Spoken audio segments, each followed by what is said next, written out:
À comment la France vient dominer le nord là? La France est venue au nord en 1900. À livre 7, il a écrit tous les changés. En 1907, la convention de Bourem. À Koumana Bourem convention quand ce qui s'est passé en 1907. Shogel, l'homme qui connaît son pays, qui connaît l'histoire de son pays. Shogel est fa Djamana Tarikoudon. En 1916, statut pour les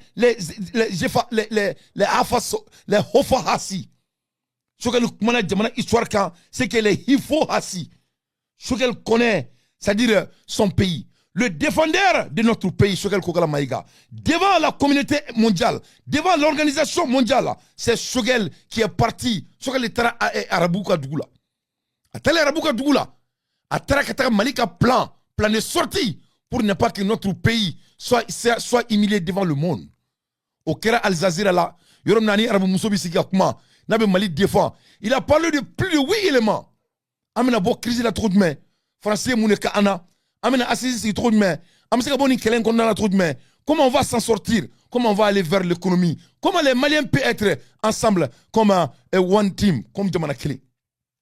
Shogel Kokala Maïga, c'est l'homme de la situation, le futur chef de l'État du Mali. C'est de la loi légale. C'est de la loi légale. Inch'Allah. Ne balana mabrao. Pour que il là faut Shogel Mossoumi. Shogel Keremike Djamana no fait. Je suis obligé de vous rencontrer, de vous faire apprendre l'homme, ce grand homme. Ibn Aladje, ou ka journaliste mounou dabara ba la bi. Ibn Aladje ou ta Shogel bara domina. Abaka livre sebe. Abaka livre sebe ka Djamana Kokormado. Aya la meka golo moneda. Shogel Kokala Maïga. Shogel Kokala Maïga. Bonjour, monsieur Maïga. Bonjour. Il s'appelle Les rébellions au nord du Mali, des origines à nos jours. Voilà, le livre est là, comme ça, un livre fantastique de 400 pages. 450 pages, voilà, exactement. Un livre fantastique qui est vraiment. Il y a beaucoup d'informations dedans. On va parler un peu de ce livre, si vous le voulez bien. À la page 87 de ce livre, eh bien, vous avez dit quelque chose. Vous avez dit que du 4 au 10 juillet 1960, le commandant du cercle de Gao à l'époque, Bakara Diallo, il s'est rendu à Kidal pour, entre autres, s'entretenir avec ATR Agili sur les difficultés rencontrées par l'administration.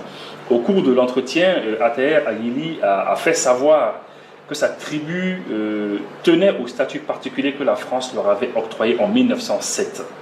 Alors si depuis 1907 déjà la France avait octroyé un statut particulier aux Touaregs, est-ce qu'aujourd'hui on peut parler de mauvaise gouvernance? Non, pas du tout. Vous savez, en réalité, ils ne sont pas. La recrudescence de la rébellion n'est pas due totalement à la mauvaise gouvernance. Ce livre, d'abord, nous l'avons écrit pour restituer un certain nombre de vérités. Parce que ce que nous avons constaté, c'est que sur les rébellions, toute la documentation, d'une façon générale sur le Nord, toute la documentation est écrite en général par des écrivains, des anthropologues, des historiens, des chercheurs français, dont la plupart sont des sympathisants des mouvements séparatistes. Et donc c'est leur version qui est véhiculée auprès des diplomates, dans les universités, dans l'intelligentsia. L'État malien n'a jamais construit son propre discours et donné sa propre explication de la République. C'est pourquoi on a décidé d'écrire ce livre. Et les arguments que les mouvements rebelles avancent en général sont de trois ordres. D'abord, ils vous disent que le Nord, c'est le pays de leurs ancêtres, qui serait colonisé par les Maliens du Sud. Ils veulent le libérer. Pourquoi les MNLA s'appellent Mouvement National de Libération de l'Azawad. Ils vous disent qu'en 1959, à la veille des indépendants, leurs ancêtres auraient demandé à travers une pétition signée par 300 personnes au général de Gaulle de leur donner l'indépendance en dehors du reste du Soudan. Ils vous disent ensuite que c'est parce qu'ils sont marginalisés, ils ne sont pas dans le jeu institutionnel qu'ils se rebellent. Ils vous disent ensuite que c'est parce qu'il n'y a pas de développement au Nord. Voilà les 4 arguments qu'ils avancent, mais qui sont tous des pseudo-arguments. La vérité, c'est que les rébellions successives qui ont lieu au Mali ont des justificatifs, des explications très claires. Et l'une des explications de la première rébellion, c'est ce que vous venez de toucher. En vérité, la première rébellion n'était pas pour diviser le Mali. Ce n'était pas une rébellion sécessionniste. C'est une rébellion essentiellement orchestrée, initiée par la tribu des Ifowas, qui voulait préserver les avantages féodaux que l'administration coloniale leur avait octroyés pendant près de 70 ans. De quoi s'agit-il? C'est que lors de la pénétration coloniale, au moment où les Français arrivaient au nord, dans les années 1900, il se trouvait que le rapport des forces au nord était tel que c'est la tribu des Oulimeden et les Kunta qui dominaient la zone. Les tribus des Oulimeden et des Kunta. Les Oulimeden c'est des Touaregs, les Kunta c'est des Arabes.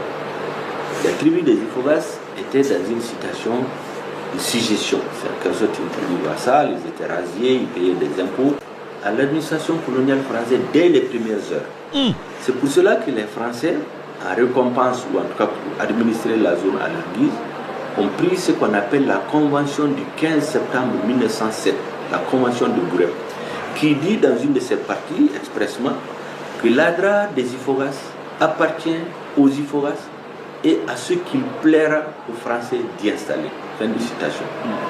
Vous comparez ça à ce qui s'est passé en 2013 quand la France a interdit à l'armée malienne de rentrer à Kidal, a été ramené dans les fourgons de Serval, les MNLA de Ouagadougou et de Nouakchott, aux Français d'y installer les Français, les Tchadiens, l'administration et l'armée française unie. Donc vous comprenez très bien ce qui se passe en 2013 n'était pas par hasard. Donc c'est cette situation, donc à partir de la chute de la Confédération de Oulimeden en 1916, la France a créé un statut spécial pour les Ifogas, qui les a mis au-dessus des autres tribus. Donc une classe sociale a été créée de toutes pièces.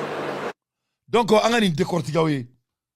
Nico qui veut qu'elle banfolo. Si tu veux mettre la fin à la guerre, il veut qu'elle ait mali mambe qu'elle ait naturodon. Mambe qu'elle ait naturodon mali bekono. À la table à la sokel le dos. Neka kumatere a livre de semaine. A livre de semaine sur rébellion. A semaine. Ou ya une akumuna livre semaine. Ako ko Mali be farale ɲɔgɔn kan an tɛ kɛlɛ de la a ye namɛ Malienw ne a bɛ taa nin ɲɛfɔ aw ka gɛrɛ na ne de b'a ɲɛfɔ ye a ko k'i ni ye Mali bɛɛ fara ɲɔgɔn kan an bɛ nin dabara baya in na ne yɛrɛ b'a la a ko bibliothèque tɛ Mali kɔnɔ Malien bɛɛ farale ɲɔgɔn kan mɔgɔ min ye livre sɛbɛn gɛri kan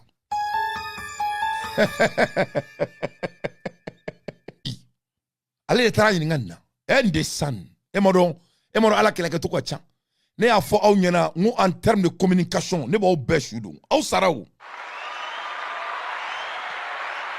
b'aw bɛɛ su don ne taara ne ni kalan de kɛ j'ai appris la communication a bɛ k'a kɛ de micro de b'aw bolo moi je suis né dans la communication a bɛ jamana a bɛ kɛ jamana in fɛ par la force je vais révéler vos propres personnes ne Ibou Sidi mun bi n'a bɛ ka transition dɛmɛ ka Sogɛli kɛlɛ ka Sogɛli kun ci u bɛɛ b'a gɛrɛ u bɛ ka sara Sogɛli livre sɛbɛn Mali bɛɛ